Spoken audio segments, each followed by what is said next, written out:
If you haven't seen it yet, there is a new Dawa script making the rounds. TikTok Muslims think they found a new, clean little gotcha. It's very simple. The book of Matthew, it says that Jesus says he's not going to drink from the fruit of this vine. And then I think in John it says that they put the sponge to his lips and the sponge was soaked in the wine, no?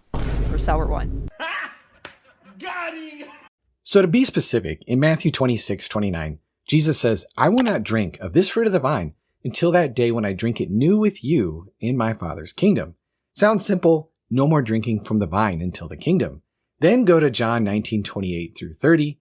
Jesus is on the cross. He says, "I thirst." They give him sour wine. He takes it. He drinks it and says it's finished, and he gives up his spirit. So if Jesus said that he wouldn't drink from the vine again, why is he drinking something from grapes hours later?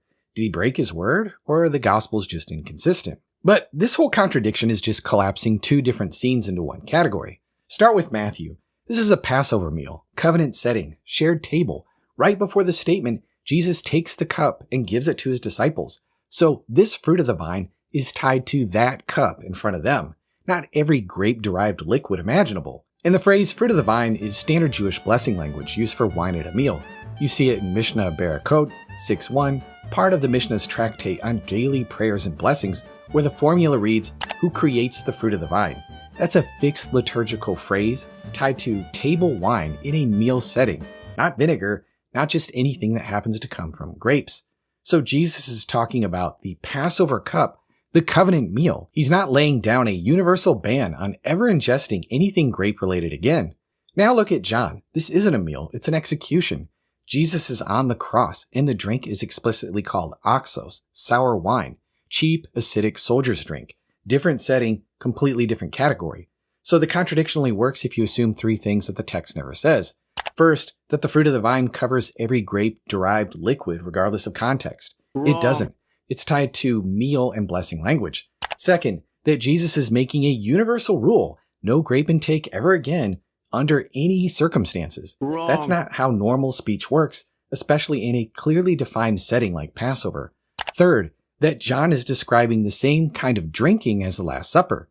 He isn't. There's no shared cup, no covenant act, just a man finishing his mission. Finally, in the Synoptics, Jesus is first offered wine mixed with myrrh, basically a painkiller, and he refuses it. He refuses to dull the suffering.